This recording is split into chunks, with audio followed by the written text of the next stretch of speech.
Good morning everyone. आज हम लोग फिर नेक्स्ट चैप्टर कोऑर्डिनेट ज्योमेट्री का स्टार्ट करने वाले हैं एंड दैट इज सर्कल। सुनने में ऐसा लग सकता है आपको कि कल की बात हो रही है, नहीं, बट चालू आज ही होगा।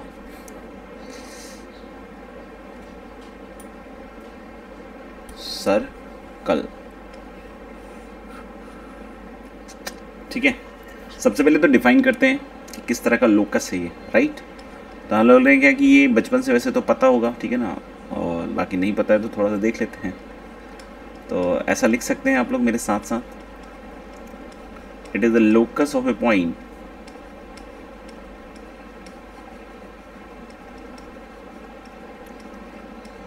It is the locus of A point, मतलब एक पॉइंट ऐसे मूव कर रहा होगा, ठीक है। The locus of A point which moves such that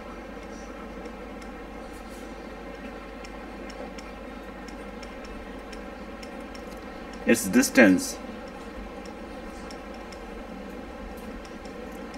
distance from a fixed point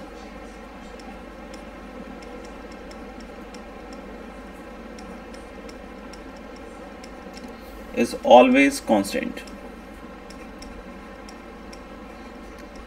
नहीं।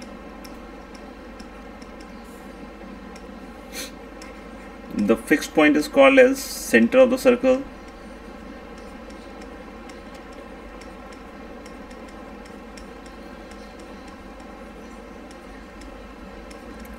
called as center of the circle, and the fixed distance या constant distance लिख लो,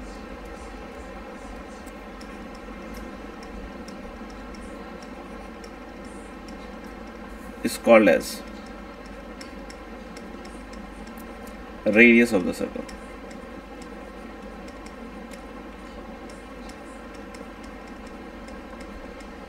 मोस्ट प्रोबेबली ये सारी चीज़ें पता होनी चाहिए, ठीक है ना। नहीं पता है तो भी बता दी जा रही है, ठीक है ना, बिल्कुल बेसिक से बताया जा रहा है सब चीज़।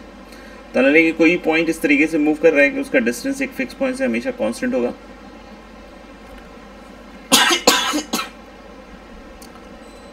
सॉरी, तो वो जो मूविंग पॉइंट है वो किस पाथ पे मूव कर रहा होगा, that must be moving on a circle. समझ में आ गया। अब यही बोल रहे हैं कि the fixed point is called as the center of the circle and the constant distance is called as radius of the circle। तो मान लीजिएगा कि कोई फिक्स पॉइंट है और कोई पॉइंट इस तरीके से मूव कर रहा है कि वो हमेशा उससे कांस्टेंट डिस्टेंस पे चल रहा है। जैसे मान लीजिए कि यहाँ पे एक फिक्स पॉइंट ले लिया मैंने, सही है साहब।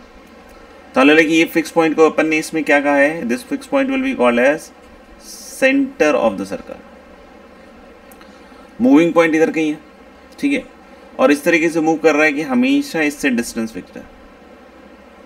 इस डिस्टेंस को मैं आर के दे रहा हूँ, तो ये जो आर होगा that will be radius of the circle.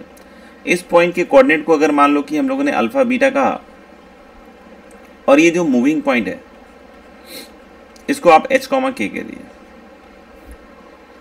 जिसका लोकस निकालना है। तो what will be the general equation of the circle, let's see. तो हम लोगों ने एक्स वाई प्लेन में कोई भी एक जनरल पॉइंट अल्फा बीटा लिया है, रेडियस आर लिया है, और एक पॉइंट ले रहे हैं जो मूव कर रहा है, ठीक है ना। कैसे कि इस अल्फा बीटा से डिस्टेंस हमेशा आर के बराबर। The general equation of the circle,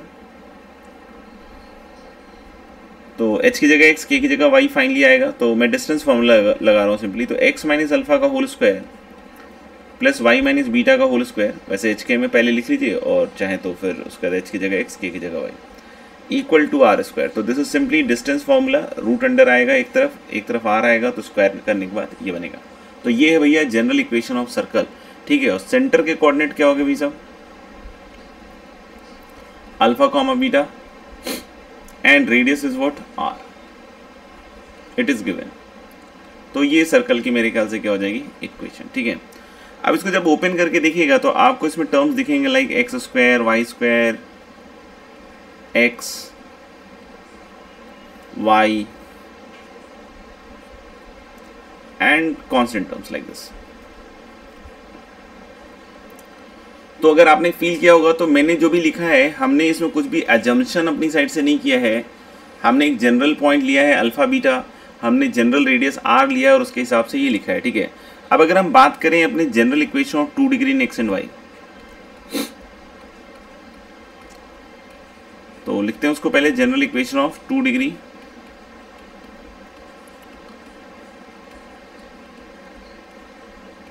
in x and y. तो कैसे लिखा जाता है भैया, x square plus 2hxy plus by square plus 2gx plus 2fy plus c equal to 0। ये जनरल इक्वेशन ऑफ 2 डिग्री क्या है इन एक्स एंड वाई, ठीक है ना। तो हम लोग लिख सकते हैं क्या है कि दिस विल रिप्रेजेंट सर्कल, कब, सोच के देखो, दिस विल रिप्रेजेंट सर्कल। आपको ऊपर जो मैंने लिख के दिखाया है ये जनरल इक्वेशन ऑफ सर्कल है और general equation of 2 degree in x and y है। तो मेरा कहना है कि ये जो general equation of 2 degree in x and y है ये कब रिप्रेजेंट करेगा सर्कल की इक्वेशन, यही तो पॉइंट है ना। तो आप देखो एक्स स्क्वायर और वाई स्क्वायर का कोएफिशिएंट सेम है। अब कोई बोल सकता है 1 है सर अभी, तो भाई ये भी आपको समझ में आता होगा कि मान लो कि यहाँ पे अल्फा और बीटा जो है मान लो 1/3 1/2 टाइप का कुछ हुआ, तो जब एलसीएम लोगे तो आप समझ में आ रहा है कि जरूरी नहीं है कि कोएफिशिएंट हमेशा 1 ही रहे एक्स स्क्वायर वाई स्क्वायर का। ये समझ में आ रहा है ना मैं क्या कह रहा हूँ कि 1/3 1/2 लोगे तो एलसीएम लोगे तो कुछ और भी कोएफिशिएंट आ सकता है, लेकिन जो कोएफिशिएंट आएगा वो हमेशा क्या होगा, सेम। तो यानी कि पहली चीज हम क्या बोलेंगे, इस पे क्या अप्लाई होगा, this will represent circle if, पहला कंडीशन क्या हो गया भाई, जो देख के फील आ रहा है, coefficient of x square equal to coefficient of y square.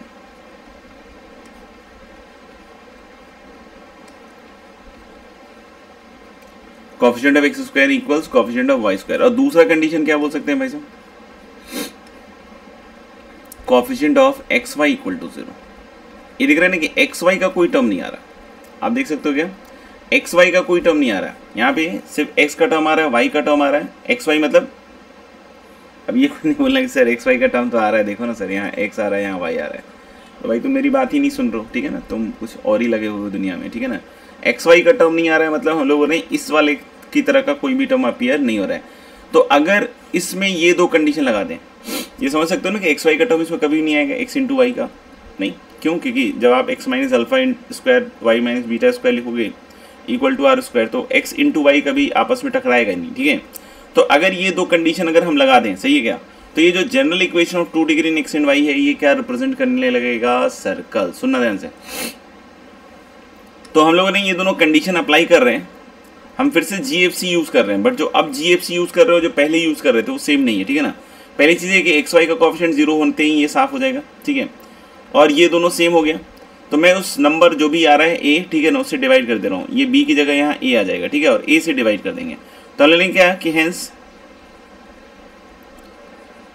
जो बोल रहा हूँ उसको अप्लाई करके देख लीजिएगा, अपने आप दिख जाएगा। जनरल इक्वेशन ऑफ सर्कल, ये भी जनरल इक्वेशन ऑफ सर्कल है, यहाँ जो लिखा है ना ये भी जनरल इक्वेशन ऑफ सर्कल ही है, ठीक है ना, इसमें कोई दिक्कत नहीं है, ठीक है ना। बोलोगे तो यहाँ से भी लिख के दिखा दूंगा मैं, समझ में आ गया। And the general equation of circle can be represented as,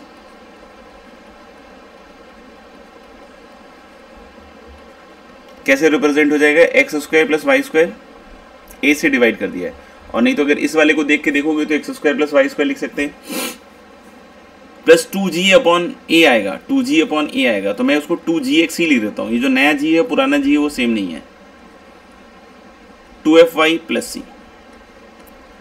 मतलब बस मैं यहाँ बतलाने की कोशिश कर रहा हूँ कि जो जनरल इक्वेशन ऑफ सर्कल है उसमें इस तरह के टर्म्स आएंगे, बस इससे ज़्यादा कुछ अपन दिमाग नहीं लगाए। हम लोग क्या दिमाग लगाए बस कि जो जनरल इक्वेशन ऑफ सर्कल है वो इस फॉर्मेट का आएगा, वो यहाँ से भी दिख रहा है अगर सबको देखना हो ध्यान से, तो एक्स स्क्वायर वाई स्क्वायर, जो वहाँ 2 अल्फा माइनस 2 अल्फा एक्स है उसकी जगह 2gx माइनस 2 बीटा वाई की जगह 2fy, और जो alpha square plus beta square minus r square पूरी की पूरी एक क्वांटिटी जो लिखी हुई है दैट इज समथिंग कांस्टेंट, तो उसको बस प्लस c से रिप्रेजेंट किया गया है। बात समझ में आती है।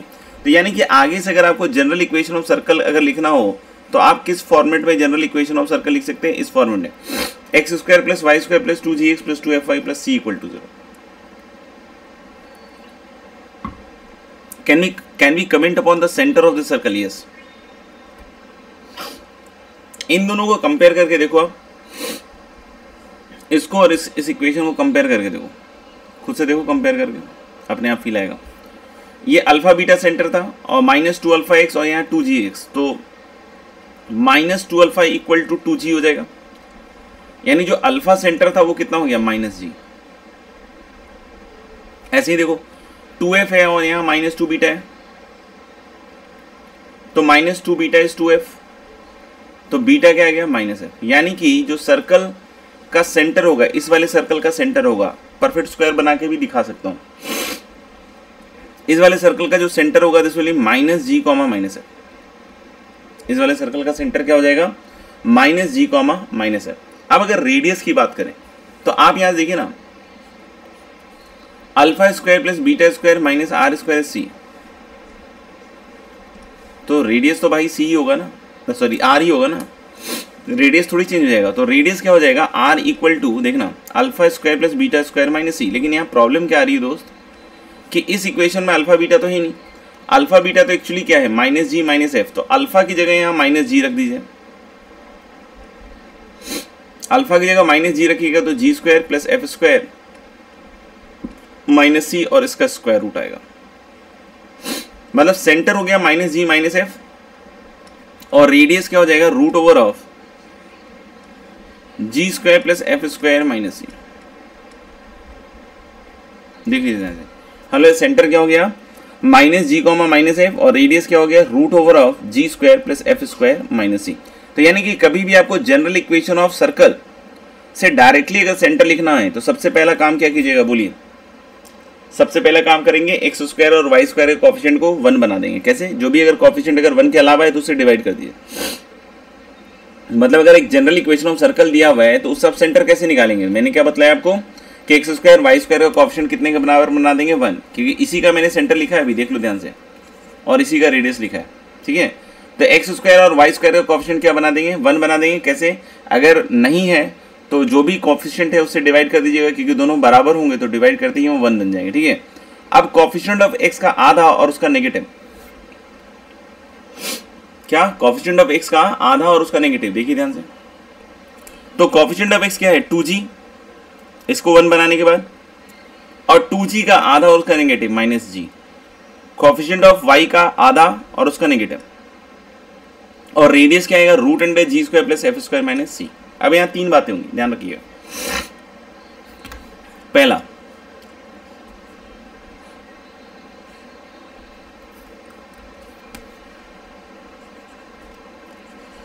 अगर g square plus f square minus c is greater than 0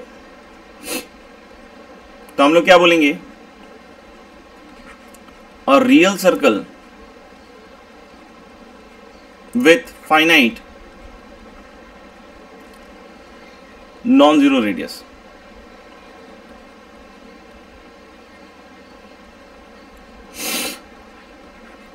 तो इस केस में क्या आएगा, real circle with finite non zero radius. दूसरा, अगर g square plus f square minus c equal to 0 तो बेटा इसमें क्या है कि एक पॉइंट ही रहेगा,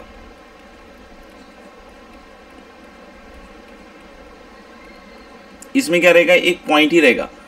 तो उसको बोलते हैं हम रियल सर्कल है, जैसे रेडियस 0 हो जाएगा तो बस एक्चुअली इस तरीके से एक पॉइंट आ जाएगा -g, -f, तो इसको हम लोग बोलते हैं क्या, रियल सर्कल विथ 0 रेडियस।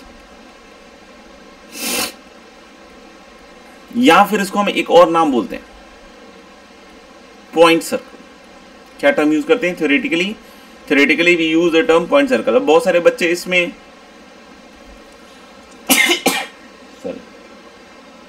बहुत सारे बच्चे इसमें सोचते हैं कि पॉइंट ही है सर, इसमें कहाँ कुछ इधर उधर हो रहा है।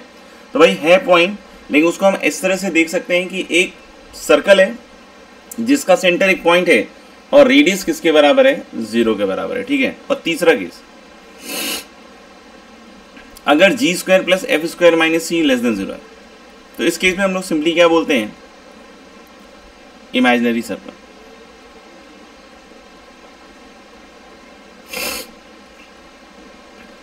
ठीक है, क्या बोलते हैं इस केस में हम लोग, इमेजिनरी सर्कल। देख लीजिएगा, तो कभी भी अगर हमको सर्कल की इक्वेशन निकालनी है तो we will have to change for 2 things, 1 the centre and the second is radius. पता नहीं यार क्या हो गया, नहीं वो नहीं हुआ है जो सोच रहे हो। आगे बढ़ते हैं। Next is diametrical form of circle.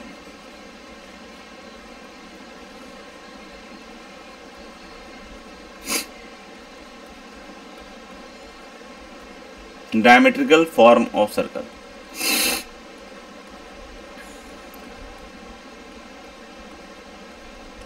इसमें क्या है, to find the equation of the circle,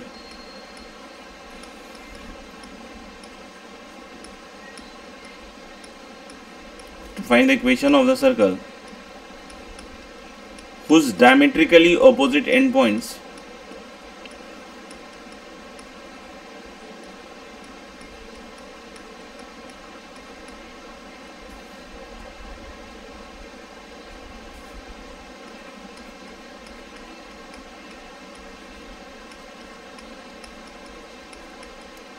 are x1, y1 and x2, y2। मतलब एक ऐसे सर्कल की इक्वेशन लिखनी है जिसके diametrically opposite and points x1, y1 है और क्या है बच्चों, x2, y2। जैसे मान लीजिए इस तरह का कोई सर्कल है और इस तरीके से इसका कोई डायमीटर है और इसके एंड पॉइंट्स के कोऑर्डिनेट्स पता है हमें। तो कोई ऐसा भी बोल सकता है कि सर सेंटर निकाल लेंगे मिड पॉइंट से, रेडियस निकाल लेंगे क्योंकि इन दोनों के बीच का डिस्टेंस डायमीटर है, तो रेडियस आ जाएगा और वहाँ सर्कल की इक्वेशन लिख लेंगे। दैट्स ट्रू, बिल्कुल लिख सकते हैं। बाकी हम एक ऐसे तरीके से भी सोच सकते हैं कि मान लीजिए कि ये कोई पॉइंट है एच कॉमा के जो इसके ऊपर मूव कर रहा है, इसी का लोकस लिखना है। तो एक तो वो हो गया कि सेंटर निकाल लेंगे सर मिड पॉइंट से और रेडियस वगैरह निकाल के भी हो जाएगा, तो दैट्स नॉट एन इशू, ठीक है। बाकी हम लोग बोल सकते हैं क्या,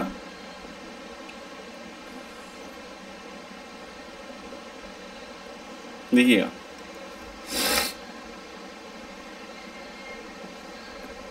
बाकी हम लोग बोल सकते हैं क्या कि इस पॉइंट को h कॉमा के जैसे हमने बोल दिया, सही है क्या, देखना ध्यान से, इस पॉइंट को हम लोगों ने क्या बोल दिया, h कॉमा के, और ये पॉइंट है x2, y2 और ये पॉइंट है x1, y1। तो ये तो 90 होगा ना, नहीं, एंगल सेमी सर्कल, ठीक है। तो एक तो वही है कि मिड पॉइंट निकाल लिया, रेडियस निकाल लिया। दूसरा, आप इसके स्लोप को कुछ मान लीजिए m1 और ये m2, तो m1 इंटू m2 कितना हो जाएगा, -1। तो आप इसका स्लोप कैसे लिख सकते हो, k माइनस y1 फिर upon h minus x1 into k minus y2 और अपॉन h माइनस x2 और इन दोनों का प्रोडक्ट -1 और फिर वही एच के की जगह क्या रख दिया मैंने, x कॉमा y। ये समझ में आया, ये इक्वेशन कैसे लिखी, m1 into m2 equal to -1, देख लीजिएगा, ठीक है। और h के को फाइनली h की जगह x, k की जगह y से रिप्लेस। अब इसको देखिए, इसको क्रॉस मल्टीप्लाई इधर कीजिएगा तो यहाँ माइनस ऑफ दिस दोनों का प्रोडक्ट आएगा, यहाँ पे माइनस ऑफ इन दोनों का प्रोडक्ट आएगा। और जब इसको लेफ्ट में लेकर आइएगा तो ये अल्टीमेटली क्या बन जाएगा दोस्तों, x माइनस x1, इस फॉर्म में याद रखिएगा, x minus x2 plus y minus y1, अभी नहीं दिख रहा होगा तो कोई बात नहीं, अभी करते हैं ऊपर उसको, plus y minus y2 equal to 0। किसी को लगे कि सर कैसे आ गया, बेटा क्रॉस मल्टीप्लाई कर लेना, ठीक है, और लेफ्ट में ले आना, ठीक है। तो this will be the equation of the circle. And one interesting fact,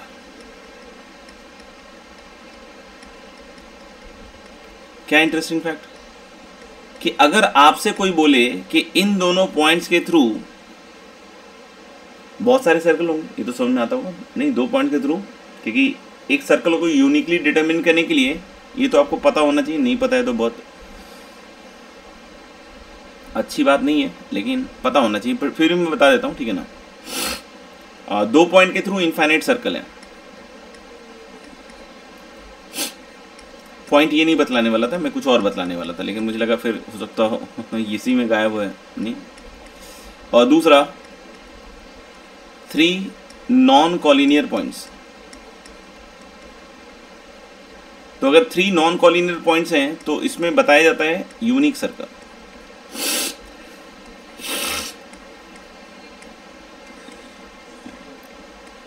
ठीक है ना। पॉइंट क्या था कि इन दोनों पॉइंट्स के थ्रू x1 y1 और x2 y2 के थ्रू बहुत सारे सर्कल्स आ रहे होंगे, उसमें जो सबसे छोटा वाला सर्कल होगा वो यही होगा। तो ये पॉइंट है, out of all the circles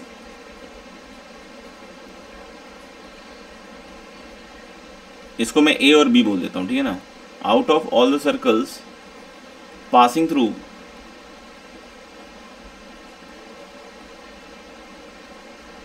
A and B, the one with least diameter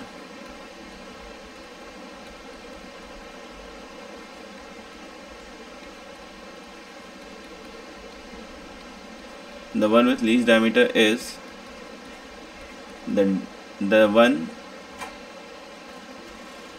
with least diameter is the circle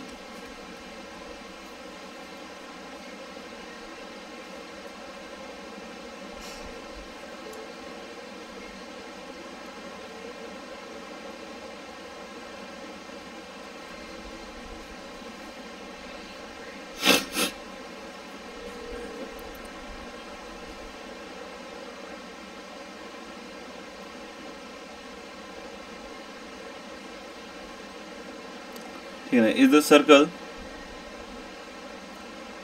in the diametrical form। मतलब जो सबसे छोटा सर्कल होगा, वो जो सबसे छोटा सर्कल होगा वो यही वाला होगा। समझ में आ रहा है? क्यों सुनना, क्योंकि अगर मान लीजिए कि एक कोई सर्कल है, अब बोलो तो यहाँ बनाए या बोलो तो कहीं और बना दे, मेरे कुछ नहीं जा रहा, मेरा कुछ नहीं जाता। मान लीजिए कोई और सर्कल बना दीजिए आप ए और बी के थ्रू, तो आप फील कीजिए कि जो ए और बी के थ्रू जो दूसरा सर्कल आपने बनाया है ये वाला, ठीक है ना, उसके लिए ये भाई साहब एक कॉर्ड है, तो उसका जो डायमीटर होगा वो इससे तो बड़ा ही होगा ना।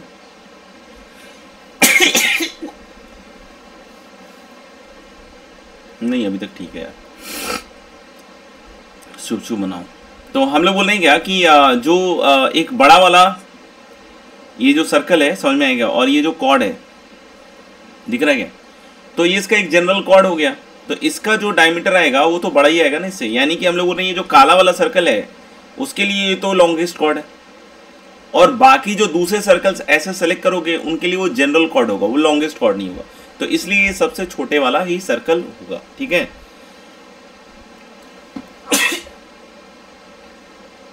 पता नहीं है कुछ नाक में प्रॉब्लम हुई, एलर्जी टाइप की लग रहा है। आगे बढ़ते हैं, कुछ क्वेश्चंस लिखते हैं, तब तक मैं कुछ करके ठीक करके आते हैं।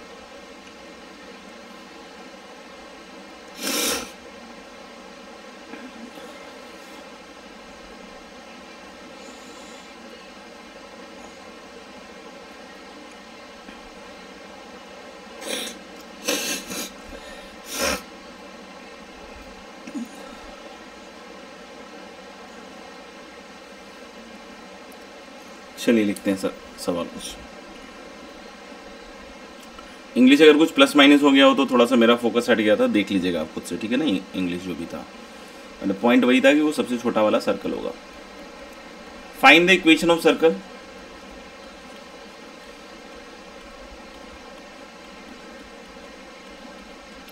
ठीक है, और इसके डिफरेंट पार्ट्स हैं। जैसे पहला है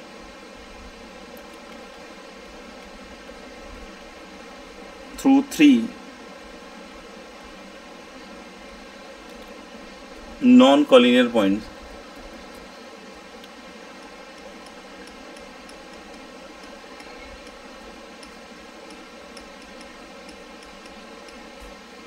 (1, 2, 2, 4 and 5, 6। ऐसे रैंडमली ले रहा हूँ मैं बेसिकली कॉन्सेप्ट बता दूंगा, उसके बाद आप देखते रहिएगा। Having lines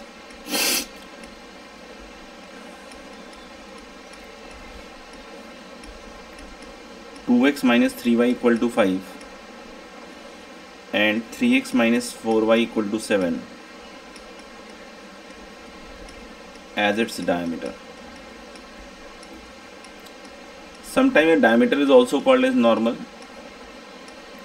to the curve। समझ में आ जाएगा आगे चल के क्यों, बट ध्यान रखिएगा। और longest chord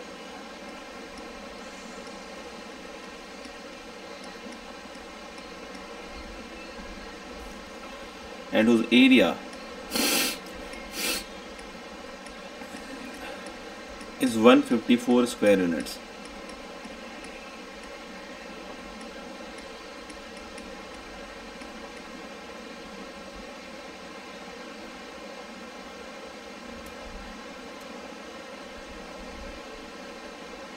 तीसरा है which is concentric with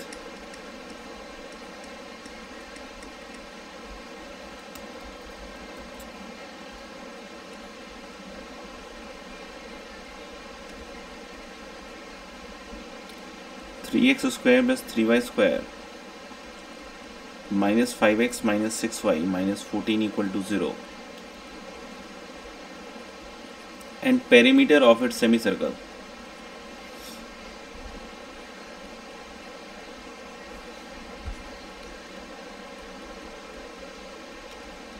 is 36. चौथा है center is on the line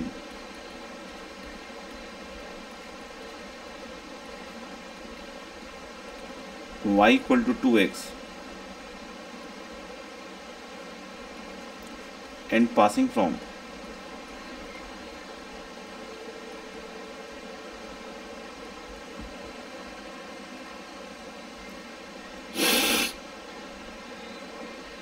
minus 1 comma 2 and 3 comma minus 2.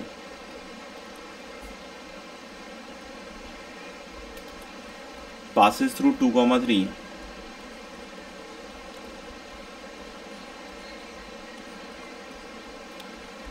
and center on the x-axis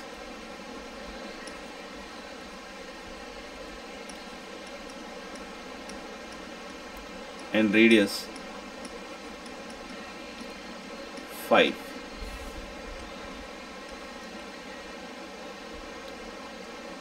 Which has a center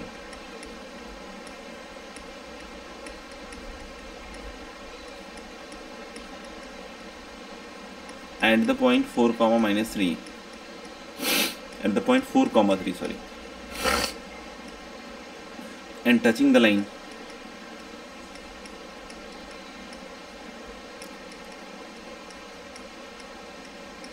five x minus 12y minus 10 equal to 0.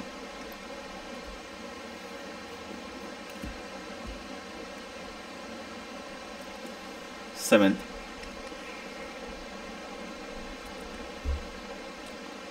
passing through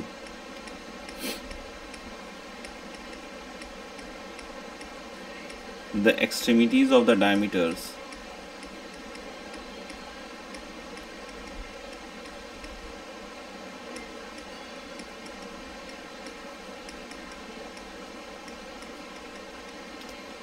of the circle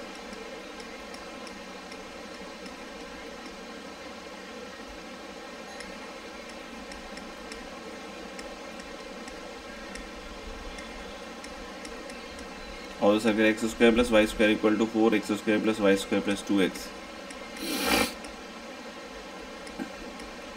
minus 4y minus 2 equal to 0, and x square plus y square minus 6x minus 8y plus 10 equal to 0.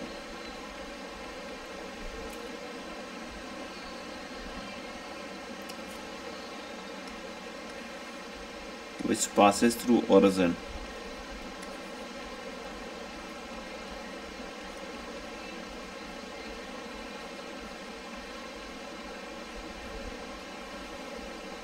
and cuts off chords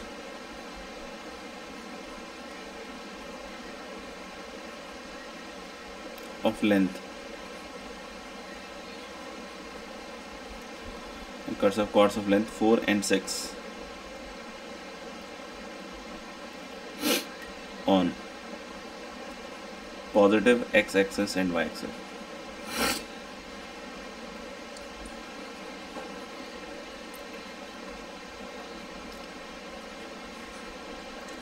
Which touches the coordinate axis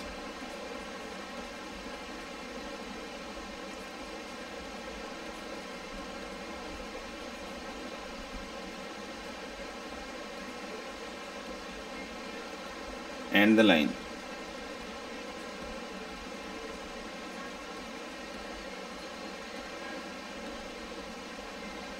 3x minus 4y equal to 12. And last,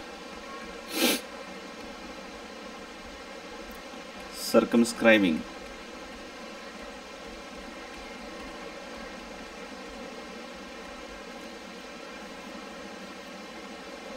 the triangle formed by the lines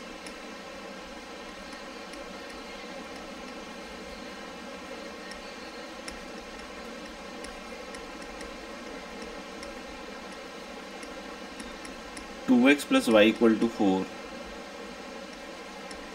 x plus 2y equal to 5 and x plus y equal to 6. करिए, चालू कीजिए, मैं भी चालू करता हूँ solve करना।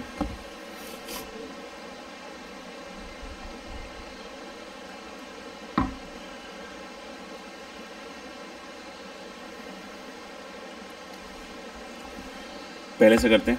पहला तो हालांकि काफ़ी इजी सही है।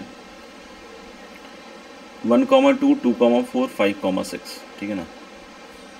तो इधर लिख ही देता हूँ मैं 1,2, 2,4 एंड 5,6। मैंने इसे रैंडम लिया है, नॉन कॉलिनियर एक्सपेक्टेड है। निकल जाए कॉलिनियर तो फिर किस्मत ख़राब है, और तो क्या बोल सकता हूँ।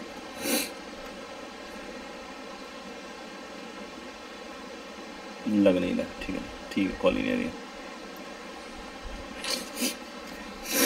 तो एक तो क्या है कि जो सर्कल है ये इन तीनों पॉइंट से पास कर रहा है, राइट। 1,2 कहीं भी हो सकता है, मुझे नहीं पता कहाँ पे कौन है, मैंने इन जनरल ऐसे लिख दिया 5,6। तो बेटा एक तरीका तो क्या हो सकता है आपका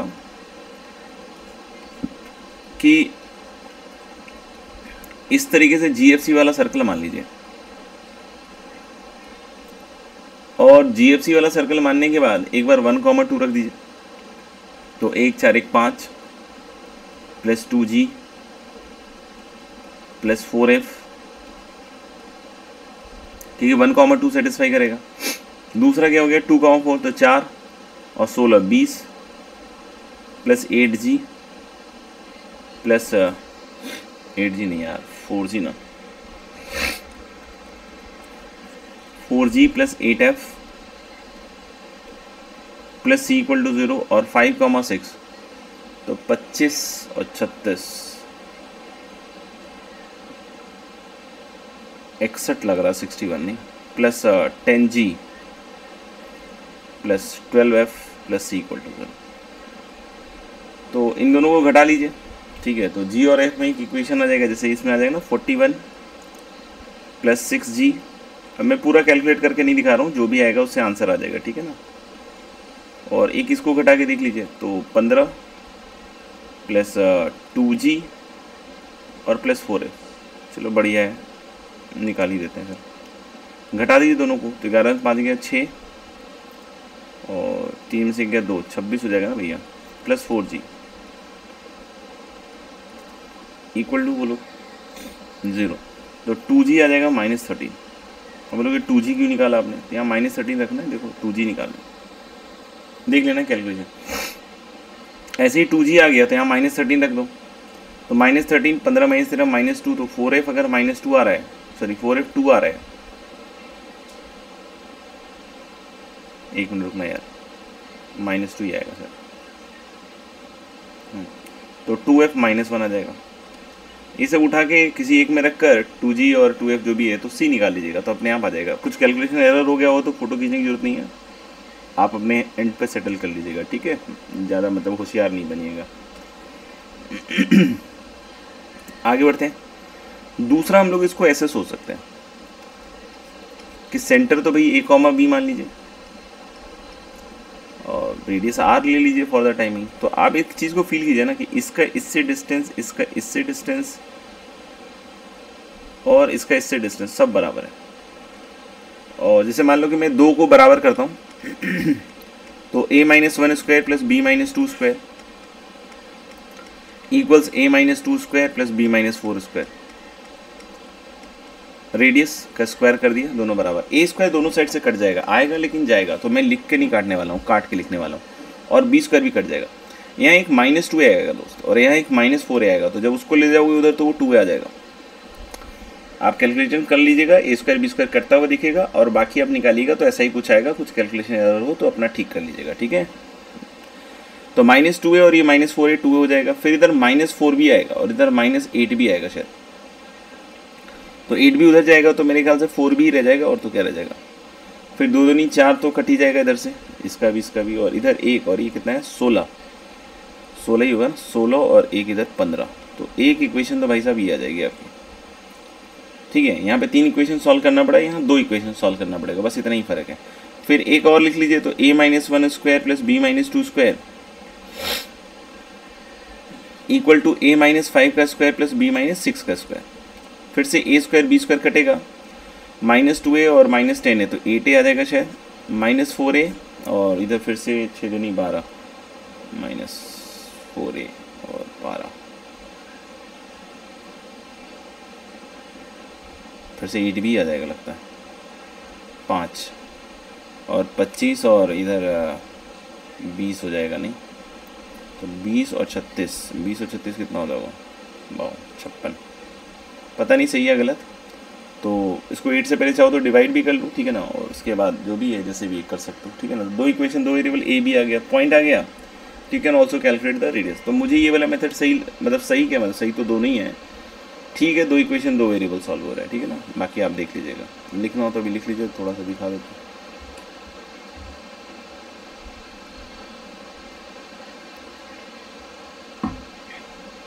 एक 8 कैंसिल हो जाएगा, आउट हो जाएगा। सेकेंड पे चलें, सेकेंड पे having lines this and this as its diameter, तो डायमीटर होने से क्या हुआ कि इसका जो इंटरसेक्शन होगा वो सेंटर देगा, और तो क्या देगा, तो देखें क्या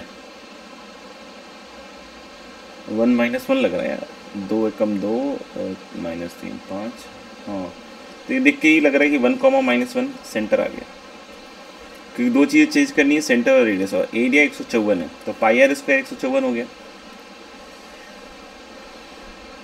नहीं तो 22/7 लिख लो, अच्छा से आ जाएगा, बाकी आप देख लीजिएगा जो भी लिखना चाहे। अप्रॉक्सीमेटली उसमें फिर देना पड़ेगा, नहीं दिया है तो जो सुंदर लगे उसके हिसाब से देख लेना, तो क्या है शायद 7 आ जाएगा, आर भी 7 हो गया, तो रेडियस 7 हो गया, सेंटर ये आ गया, तो लिख लेना सर्कल, मेरे ख्याल से मुझे लिख के दिखाने की जरूरत लग नहीं रही मुझे। फिर एक बोल रहा है कि ये इसका कॉन्सेंट्रिक है, यानी कि सेंटर इसी का सेंटर होगा। अब बोलोगे सेंटर निकाल लिया सर, -5/2 आ गया, 5/2 और 6/2 आ गया, नहीं भाई, पहले 3 से डिवाइड करना पड़ेगा, बताया था अभी। तो x² + y² माइनस क्या होगा बच्चों, 5x/3 - 2y, और फिर जो होगा सो होगा, देखा जाएगा, नहीं तो इसका आधा नेगेटिव, शायद कुछ ऐसा आना चाहिए मेरे ख्याल में, और इसका भी आधा, ये सेंटर हो गया, पता नहीं, देख लेता है, लग तो यही रहा। और perimeter of its semi circle is 36, तो जैसे कोई बोल रहा है perimeter of the semi circle is 36, नहीं इस तरीके से हम लोग बोल रहे हैं, कुछ है, ठीक है ना, देखना चाहते हैं। तो बहुत सारे बच्चे क्या है कि बस इसको ले लेते हैं πr, बट ध्यान रखना बेटा πr तो सही है, बट 2r भी आएगा, क्योंकि सेमी सर्कल है, आप इसको लीजिएगा और तो इसको भी लीजिएगा, इसका पूरा का पैरामीटर दिया हुआ है आपको, क्या बोलो, गायब हो गया क्या, 36, तो r × π + 2, π मतलब 22/7 + 2, तो मुझे लग रहा है कि ये फिर से R7 ही आ रहा है, तो R7 और सेंटर 5/6, 1, तो थर्ड में मेरे ख्याल से आप फिर से लिख सकते हैं क्या, सर्कल। फोर्थ पे है, फोर्थ क्या बोल रहा है भाई साहब, line centre lies on y = 2x and passing from this and this, तो मतलब सेंटर कर लेते हैं, और 2 पॉइंट्स दिए हैं इस पर, शायद मुझे लग रहा है, एक तो पॉइंट दिया हुआ है -1,2 और 3, -2, -1,2 और 3, -2, बाकी देख लेना, कुछ चेंज हो जाए तो अलग बात। और सेंटर y = 2x पे है, तो अगर मैं x अल्फ़ा मानूँ तो y क्या हो जाएगा, 2α। इस तरीके से पैरामीट्रिक पॉइंट लेना बहुत बार मैंने सिखाया हुआ है आपको, ठीक है। और अब दिख रहा है कि इन दोनों का डिस्टेंस बराबर करना है, और तो क्या करना है, रेडियस उसी से आ जाएगा। तो फिर से α + 1 square plus 2 alpha minus 2 square equal to alpha minus 3 square और प्लस 2 अल्फ़ा प्लस 2 स्क्वायर, शायद ऐसा कुछ। तो ले लो इसको इधर, ले लो इसको उधर, ले लो, और तो क्या करोगे। Equal to 2 alpha plus 2 minus 2 alpha minus 2 का स्क्वायर। तो a square minus b square में ए प्लस बी तो हो गई 2 अल्फ़ा माइनस 2, और जब घटाओगे तो अल्फ़ा गया और 1 में 4 आ जाएगा शायद, और इधर भी जब जोड़ोगे तो 4 अल्फ़ा, पता नहीं सही, अगला देख लेना, और घटाओगे तो 2 alpha plus 2 minus 2 alpha plus 2, तो 4 एक और आएगा, तो ये कैंसिल आउट हो जाएगा। तो alpha minus 1 equal to 2 alpha, तो अल्फ़ा पता नहीं, मुझे लग रहा है -1 आ जाएगा। तो अल्फ़ा -1 तो -1 कॉमा -2, तो ये तो सेंटर हो गया, और रेडियस निकाल लीजिएगा दोनों के बीच का, तो हो जाएगा। ये क्वेश्चन नंबर हो गया आपका 4th। ठीक है ना, मेरे ख्याल से कुछ कैलकुलेशन एरर होगा, बिल्कुल होशियार मत बनिएगा, करेक्ट कर लीजिएगा, ठीक है ना। करने का तरीका यही है, और कुछ यूज़ कर रहे हो दूसरा तरीका तो ठीक है, देख लेना, आंसर मिला लेना। passes through 2,3 and center on the x-axis and radius 5। तो 2,3 centre x axis and radius 5। चलिए देख लेते हैं। तो ऐसा कुछ है, तो centre is on x axis, तो अल्फा कॉमा 0, अरे तो ऐसे ही हो गया लगता है, एंड पासिस थ्रू 2,3, तो कुछ बचा ही नहीं। अब इसका बोल रहा है क्या कि रेडियस 5 है। हेलो हेलो,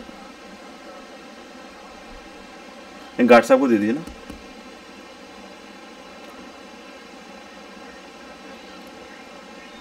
अच्छा, तो 2 मिनट वेट कर लीजिए, मैं आ रहा हूँ बस। ठीक, तो हम लोग बोल रहे हैं कि अल्फ़ा कॉमा 0 और 2,3, ठीक है ना। तो इससे हम लोग बोल रहे हैं कि रेडियस 5 दिया हुआ है, तो अल्फ़ा माइनस 2 का होल स्क्वायर, क्यों नहीं भाई, plus 3 square equal to 5 square. तो निकाल लो ना, 25 में से 16 गया, 9 गया 16, तो अल्फ़ा -2 प्लस -4 चेक कर लेना यार, ठीक है ना, अल्फ़ा निकल जाएगा, ये कुछ खास सवाल नहीं हो जाएगा। छठा भी मेरे ख्याल से कुछ खास नहीं है। तो सेंटर दिया हुआ है 4,3 और ये टच कर रहा है, तो कुछ ऐसा बोल रहा है कि सेंटर दिया हुआ है आपका 4,3, और अगर ये इसको टच कर रहा है,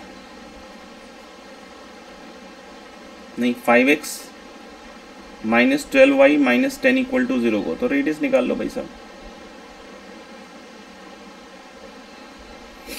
रेडियस निकाल सकते हो, तो रेडियस निकालोगे तो मेरे ख्याल से ये अपने आप बन जाएगा, क्या निकाल ही लोगे। अब बोल रहा है passing through the extremities of the diameter, तो ये थोड़ा ढंग का सवाल है, और ये सब भी ठीक है ना। एक बार आप लोग ट्राई कीजिएगा,